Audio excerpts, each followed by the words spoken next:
लालच दे रहे थे कि आप ऐसे नहा लीजिए, आपके ऊपर हम पूर्ण बरसा देंगे, अगले सालों के लिए हम एसओपी बना देंगे, चारों शंकराचार्यों के लिए एसओपी बना देंगे। ये सब बातें उनकी तरफ से आई थी, तो हमने उसको नहीं किया।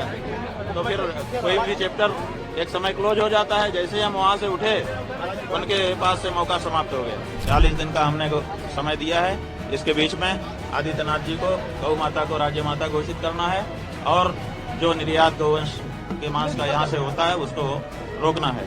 ये काम करके वो दिखाएं और अपने हिंदू होने का प्रमाण दें। कर दिया था। यहाँ आने के बाद भी आप लोगों ने जो अनौपचारिक बात की थी उसमें भी बता दिया था।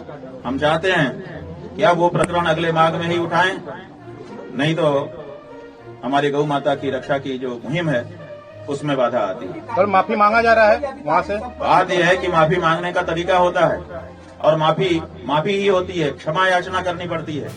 वो हमको लालच दे रहे थे कि आप ऐसे नहा लीजिए, आपके ऊपर हम पूर्ण बरसा देंगे, अगले सालों के लिए हम एसओपी बना देंगे, चारों शंकराचार्यों के लिए एसओपी बना देंगे। ये सब बातें उनकी तरफ से आई थी, तो हमने उसको नकार दिया। हमने कहा कि जिन सन्यासियों के ऊपर, जिन भटकों के ऊपर, जिन ब्रह्मचारियों के ऊपर, जिन माताओं के ऊपर, जिन बंधुओं के ऊपर, जिन वृद्धों के ऊपर आपने लाठी बरसाई है, एक ही शर्त है कि माफी मांगिए, क्षमा याचना करिए, और वो अगर क्षमा कर दें तो आगे बढ़िए। लेकिन वो उसके लिए वो आगे आए नहीं।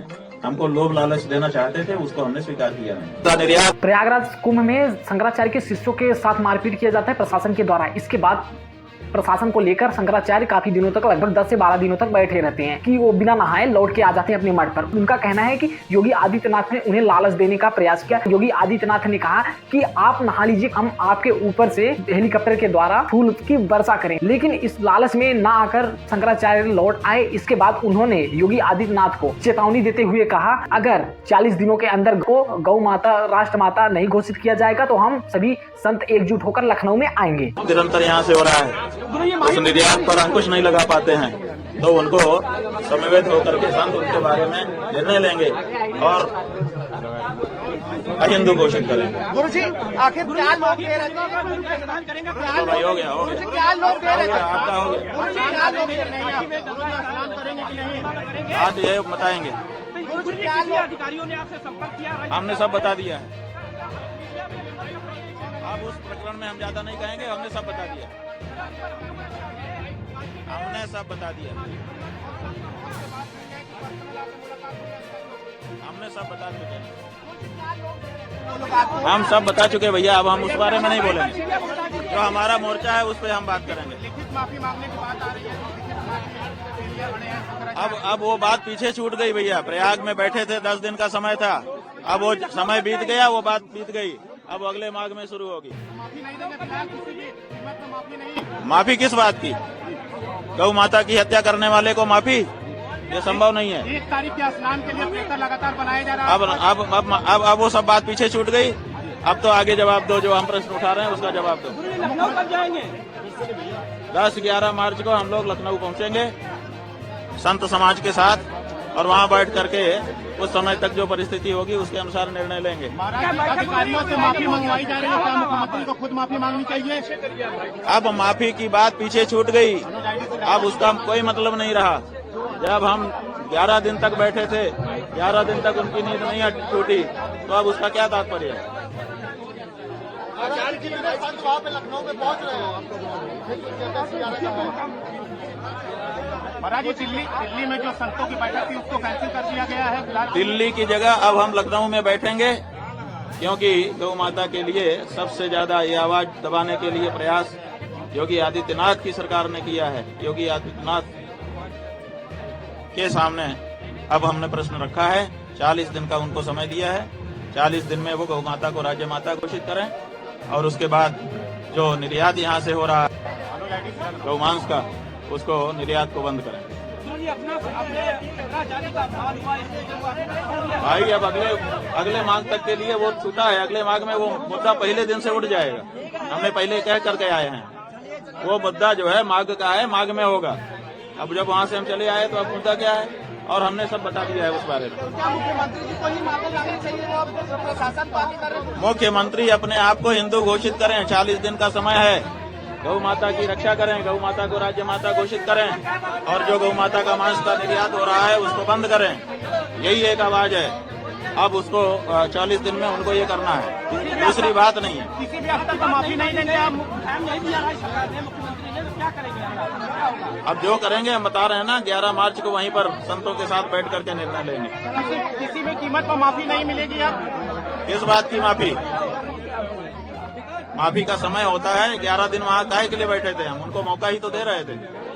11 दिन जब उन्होंने मौके का उपयोग नहीं किया तो फिर कोई भी चैप्टर एक समय क्लोज हो जाता है। जैसे हम वहाँ से उठे उनके पास से मौका समाप्त हो गया। तो महाराज जी क्या वजह है कि क्यों माफी मांगी जा रही है? आपके वहाँ से लौटने के बाद माफी मांगी जा रही है, क्या वजह है? लौटने के बाद नहीं, लौटने के पहले से भी मांग रहे थे, लेकिन क्षमा याचना नहीं कर रहे थे, वो हमको लोभ दे रहे थे। कौन कौन अधिकारी था मुख्यमंत्री जी? कैसे कि क्यों? भैया अब हम कह रहे हैं ना कि हमारी जो मुख्य गौ माता की मांग है उस पर हम केंद्रित रहना चाहेंगे। 40 दिन का हमने समय दिया है। इसके बीच में आदित्यनाथ जी को गौ माता को राज्य माता घोषित करना है और जो निर्यात गौवंश के मांस का यहाँ से होता है उसको रोकना है। ये काम करके वो दिखाएं और अपने हिंदू होने का प्रमाण दें। माफी मांगने का तरीका होता है और माफी ही होती है, क्षमा याचना करनी पड़ती है। वो हमको लालच दे रहे थे कि आप ऐसे नहा लीजिए, आपके ऊपर हम पूर्ण बरसा देंगे, अगले सालों के लिए हम एसओपी बना देंगे। हमने कहा कि जिन सन्यासियों के ऊपर, जिन बटुकों के ऊपर, जिन ब्रह्मचारियों के ऊपर, जिन माताओं के ऊपर, जिन बंधुओं के ऊपर, जिन वृद्धों के ऊपर आपने लाठी बरसाई है, उनको लोभ लालच देना चाहते थे, उसको हमने स्वीकार किया नहीं। उस बात की माफी का समय होता है। 11 दिन वहाँ काहे के लिए बैठे थे? हम उनको मौका ही तो दे रहे थे। 11 दिन जब उन्होंने मौके का उपयोग नहीं किया तो फिर कोई भी चैप्टर एक समय क्लोज हो जाता है। जैसे हम वहाँ से उठे उनके पास से मौका समाप्त हो गया। लौटने के बाद नहीं, लौटने के पहले से भी मांग रहे थे, लेकिन क्षमा याचना नहीं कर रहे थे, वो हमको लोभ दे रहे थे। कौन कौन अधिकारी था मुख्यमंत्री जी? कैसे कि क्यों? भैया अब हम कह रहे हैं ना कि हमारी जो मुख्य गौ माता की मांग है उस पर हम केंद्रित रहना चाहेंगे। 40 दिन का हमने समय दिया है। इसके बीच में आदित्यनाथ जी को गौ माता को राज्य माता घोषित करना है और जो निर्यात गौवंश के मांस का यहाँ से होता है उसको रोकना है। ये काम करके वो दिखाएं और अपने हिंदू होने का प्रमाण दें। 19, 17 और 22 में उत्तर प्रदेश की जनता ने भारतीय जनता पार्टी का साथ दिया। अगला साल चुनाव का साल है। मैं आज उत्तर प्रदेश की जनता को अपील करने के लिए आया हूं। उत्तर प्रदेश के विकास के लिए, उत्तर प्रदेश के युवाओं के भविष्य के लिए, देश की सुरक्षा के लिए फिर से एक बार यहां पूर्ण बहुमत की, प्रचंड बहुमत के साथ भारतीय जनता पार्टी की सरकार होगी। ये परिवारवादी पार्टियां, चाहे कांग्रेस हो, सपा हो, बसपा हो, इस देश का, उत्तर प्रदेश का कल्याण नहीं कर सकती। उत्तर प्रदेश का कल्याण केवल और केवल भारतीय जनता पार्टी कर सकती। ऊपर नरेंद्र मोदी जी और नीचे योगी आदित्यनाथ जी, इन्होंने उत्तर प्रदेश के अंदर विकास की सारी संभावनाओं तराश कर एक अपना सर्वश्रेष्ठ देने का प्रयास किया।